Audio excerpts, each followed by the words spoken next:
Hello and welcome to the Risen Jesus Podcast with Dr. Mike Licona.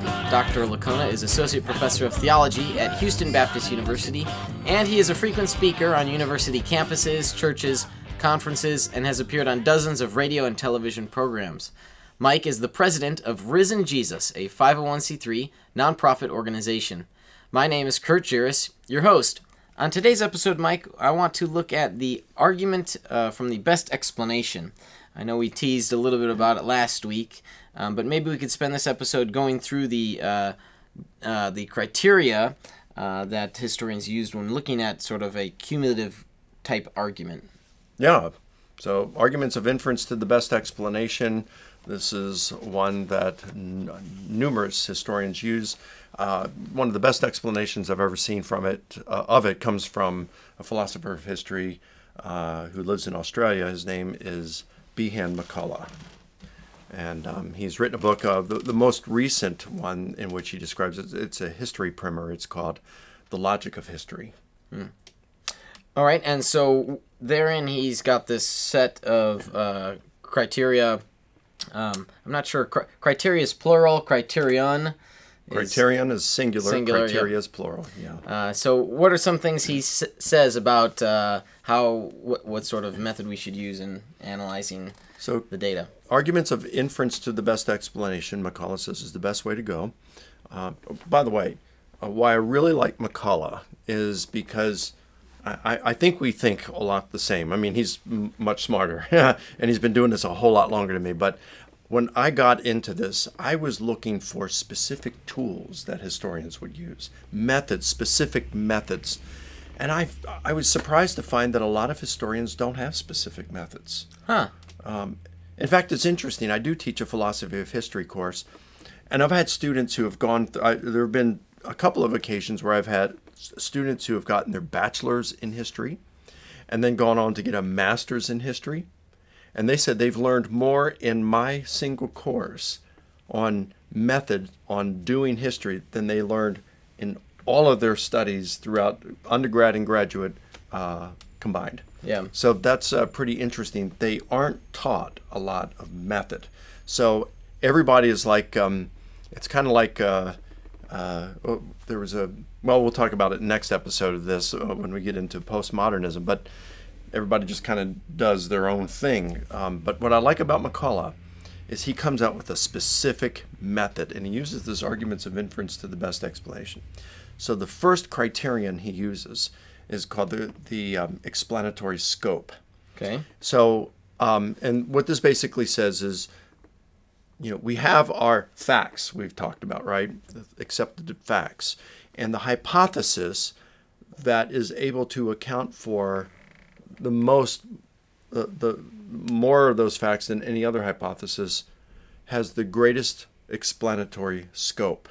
So let's just say we come up with 10 facts, okay?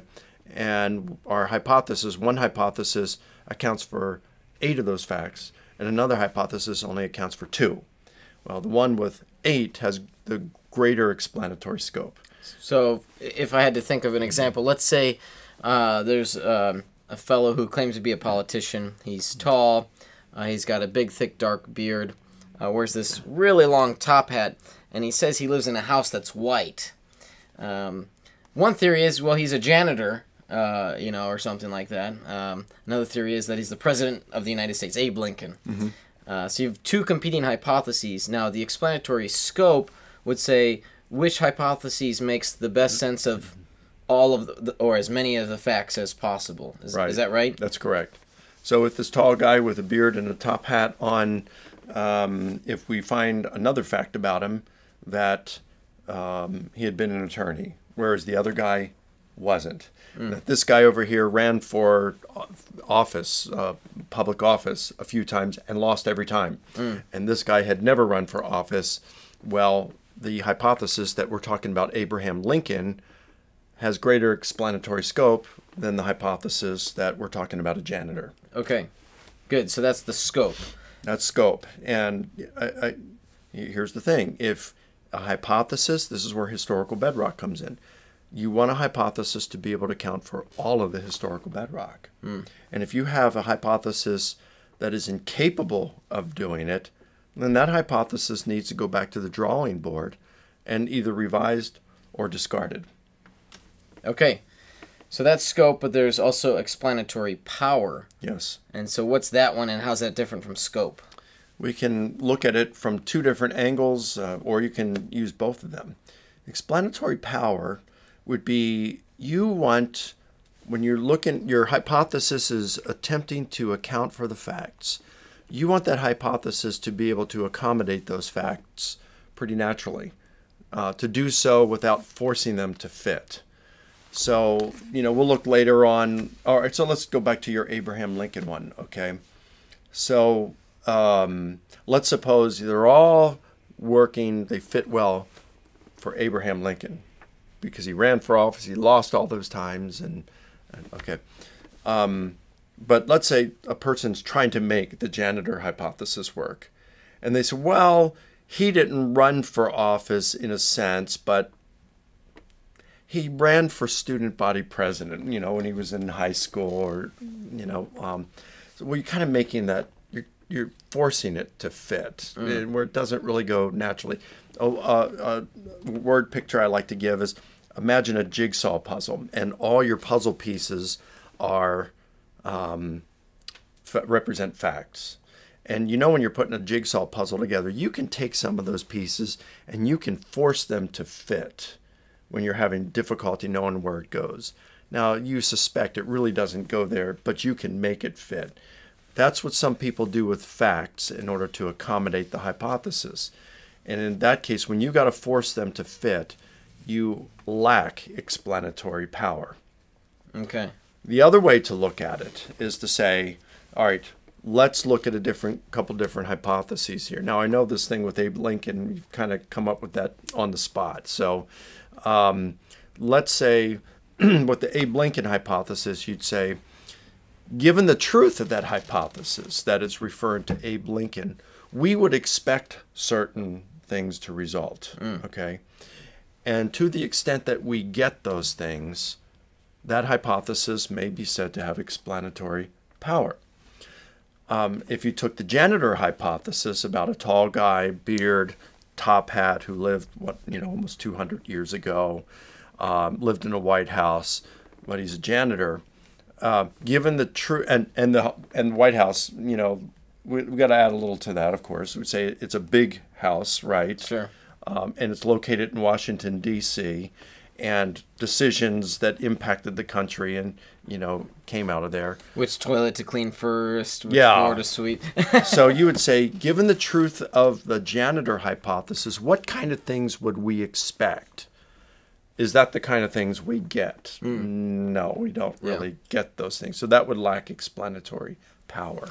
So would it be fair to say that scope is about the quantity of facts, but power is about the quality of the facts? Is that the quantity of, yes, but it would be the quantity of facts that the hypothesis explains.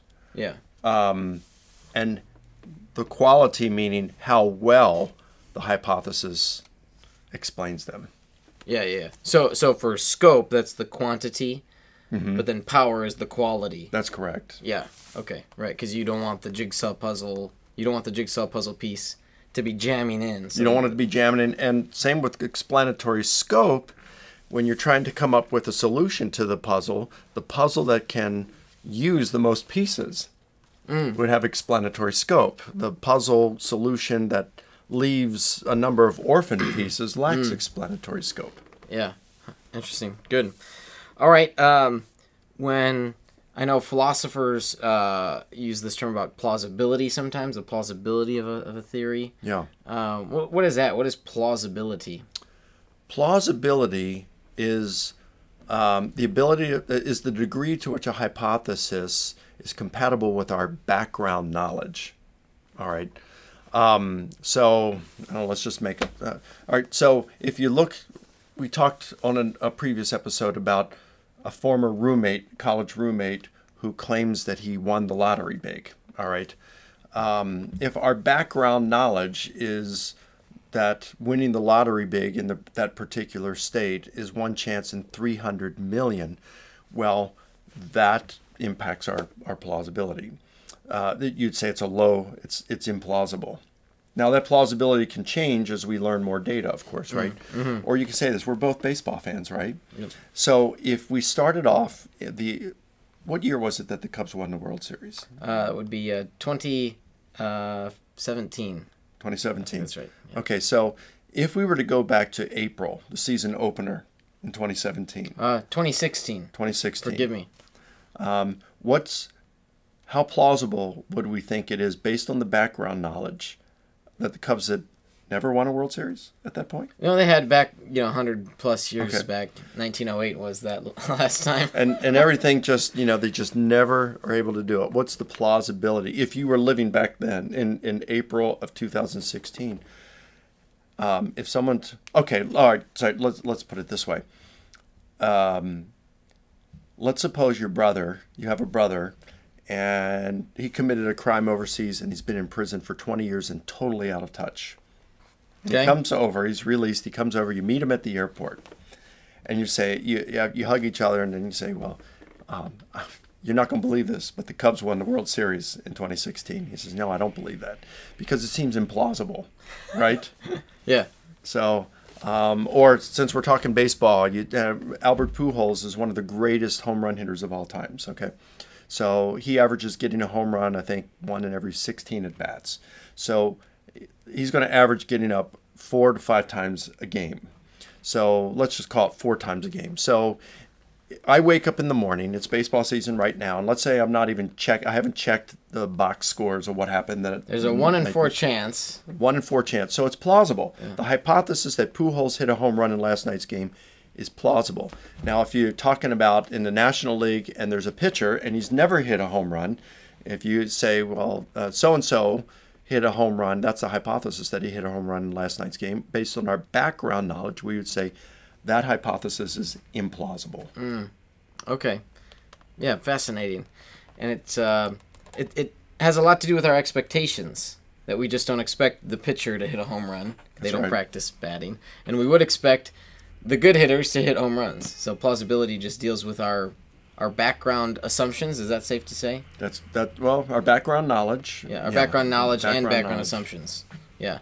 Because for what might be plausible for one person might not be plausible for another. Is that a fair statement? That's correct. That's because subjectivity gets into the scene, Like when we're talking about the resurrection, it's going to be a matter of do you think that the supernatural is even possible? So if you don't think God exists, if you already have a presupposition that God doesn't exist, that the supernatural doesn't occur, then you're automatically going to say the resurrection hypothesis is implausible. But if you come at it with an open mind and you say, okay, I may not believe God exists, I may not think that the supernatural is there, but if I'm going to do this investigation with integrity, I got to be open to the possibility that there is a supernatural dimension, that supernatural events at least can occur, that God may exist. And if Jesus rose from the dead, that could be evidence that would change my background knowledge. So I got to at least be open to it. So just as a Christian has to be open to some things that might be uncomfortable, so do skeptics if they're going to do historical investigation in their integrity. It seems that we really should approach, even when we say something's plausible or not, with, at least an ounce of humility, that maybe the person we're engaging with has that different set of background knowledge, different set of horizons, and we can't just, dismiss with an attitude that what they're suggesting is, very implausible, and they might think it is. So, good point. Yeah. Okay, moving along here with this set of criteria.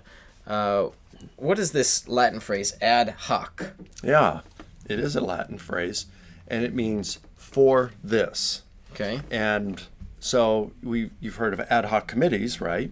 So an ad hoc committee is a committee that would not exist normally, but given a certain scenario or situation has come up, it was formed ad hoc. It was formed for this. Okay. For this very purpose. So an ad hoc element in a hypothesis would be something that we wouldn't necessarily arrive at naturally that this is the case. Mm-hmm.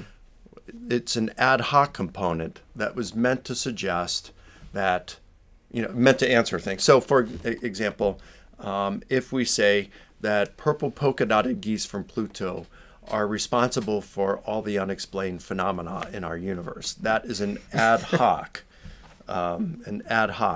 hypothesis, right? And there's always going to be some extent of a degree of ad hocness in a hypothesis. Yeah, because folks are trying to figure out what could best explain the data that's available. Yeah. So as they're making a suggestion, there's a bit of creativity in trying to understand that. Yeah. But then, speculation or non-evidence assumptions can be ad hoc. The hypothesis that has the least amount of ad hoc is the one that's qualities is preferred. Yeah. We have to, I think, cover the twin theory. Yeah. Here, William Lane Craig was in a debate at UC Irvine, and his debate opponent, I forget who it was. Greg Cavan. Okay, Greg Cavan. I debated him a few years after, or I think 2012. I think he suggested here that the best explanation of the data was that Jesus had a long-lost twin who, after Jesus died, what immaculate timing that the long-lost twin would show up in Jerusalem, and that Jesus' disciples would mistakenly think it was the resurrected Lord. That's true. Yeah, Greg, I had a debate with him. It's on our YouTube channel. It was a fun debate. We had a good time. I had lunch with him like a year later. We got together.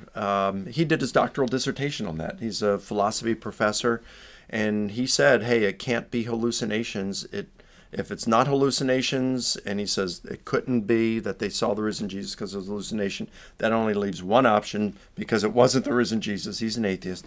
He says the only plausible option is that Jesus had an identical twin who came later. Now, he made me promise before the debate that I wouldn't bring that up, and he says he rejects the identical twin hypothesis. Oh, so he's changed his mind. Yeah. Yeah, but certainly, so this would fall under that ad hoc. Oh yeah, very quite ad hoc, because there's not a scrap of evidence that Jesus had an identical twin, and then there's all kinds of problems with the identical twin hypothesis. Yeah.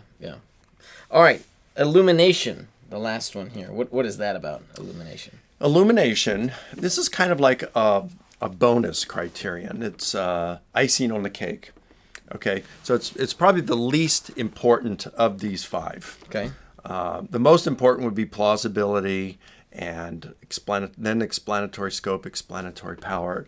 Less ad hoc would be on the third level, and then the final would be illumination. And that would be the hypothesis sheds light on other questions that's being asked. So, for example, my hypothesis on how to explain gospel differences by appealing to compositional devices that are part and parcel of writing ancient, we can show were part and parcel of writing ancient biography and history.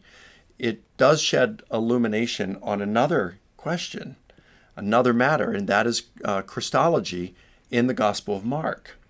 So many scholars have said that Mark does not present such a high view of Jesus as John does. John clearly says Jesus is God. Mark, it's nowhere near as clear. But when you read the Gospel of Mark through the lens of ancient biography, understanding Gospels are ancient biographies. That's why we look for the compositional devices that ancient biographers used. We find that Plutarch says the objective behind biography is to illuminate who this person is, the character behind it, the qualities of this person. So you come to the Gospel of Mark, and the way it starts off is Isaiah the prophet said, "The voice of one crying in the wilderness, prepare the way of the Lord, make straight his paths."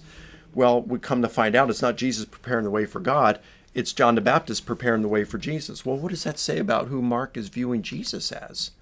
And then chapter 2, you've got Jesus healing a paralytic and forgiving him his sins. And the Jewish leaders there say, Well, that's blasphemy. Only God can forgive sins. Chapter 3, Jesus is accused of being Satan, casting out Satan when he's casting out demons. And he gives the thing about, well, you've got a strong man. And if you want to rob his house, you have to go in and bind the strong man, and then you can plunder his goods. You can rob him. And what he's saying is that his exorcisms is a sign that he has bound the strong man, who is Satan, and now is plundering his kingdom for souls. And then chapter 4, he calms the wind. Well, this is something the Old Testament says only God can do. Chapter 5, he raises the dead, something the Old Testament says only God can do. Chapter 6, he walks on water, something the Old Testament says only God can do. So you see that Mark is giving us events that illuminate who Jesus is. He is the uniquely divine Son of God. And this is something you see very clearly when you view the Gospels as ancient biographies, which you don't see so clearly otherwise. Yeah. So that hypothesis of approaching the Gospels, reading them as ancient biographies, sheds illumination, illuminates other areas of interest that aren't so clear. And so that's the illumination criterion. Yeah, good. Having a method in place can really be helpful for folks to realize one's own assumptions and how we can come to formulate a rational approach to the conclusions we're advocating for. Certainly might be different than sort of that freehand history, without any method, to each his own type of thing. That's right. Which maybe we'll look at next week. Yeah. Looking forward to it. We have a question from one of your YouTube viewers. This question comes from Christianos. Isn't Irenaeus the earliest extant witness for the traditional ending of Mark? And he was writing in the 2nd century, himself learning from one of Apostle John's disciples. I mean, even if those verses were not written by Mark, what if they are still part of apostolic tradition? Yeah.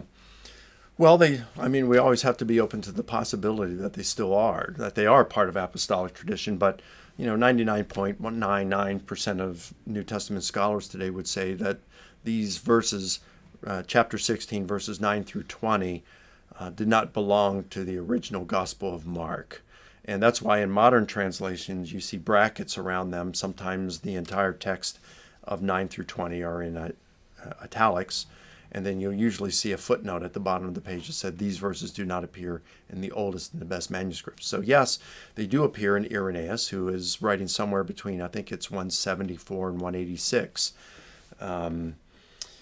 And he mentions these verses. However, others, many ancient witnesses would say that, make note that these verses did not appear in the older Greek manuscripts. If you read verses 9 and say 9 through 12, 9 through 13, you see that it's not really a smooth transition from verse 8. It's almost like it brings Mary back into the scene after she's already been mentioned, and it's like it's mentioning her again for the first time. Plus, there are terms that are being used in the Greek that aren't Markan style, and they don't appear elsewhere. Now, that's not like 100% certainty that these verses weren't part of Mark's original gospel, but it certainly suggests that they weren't. And then, these are the verses that talk about picking up poisonous snakes and drinking poison and nothing's going to happen to you. And you've got, snake handlers and people like this in churches in West Virginia, and they get bitten and they die or they get really sick. So these verses, 99.99% of New Testament scholars do regard these as spurious verses that were later added on and were almost certainly not part of the original Mark. That Mark ended here abruptly, either by choice, or he wasn't able to complete it, or the ending was lost. So the question then, could these verses 9 through 20 be part of apostolic tradition? It's always possible, but I wouldn't go just on possibility. We're not going to make any absolute judgments on this, but I wouldn't put much weight in those verses. Great, thank you. If you want to learn more about the work and ministry of Dr. Mike Licona, you can go to his website, risenjesus.com, where you can find authentic answers to genuine questions about the resurrection of Jesus and the historical reliability of the Gospels. There you can check out some great resources like ebooks, articles, videos, audio, and the like. If this podcast has been a blessing to you, would you consider becoming one of our monthly supporters? You can do so at risenjesus.com/donate. Be sure to like Dr. Licona on Facebook, follow him on Twitter, subscribe to his YouTube channel, and subscribe to this podcast as well on iTunes and the Google Play Store. This has been the Risen Jesus Podcast, a ministry of Dr. Mike Licona.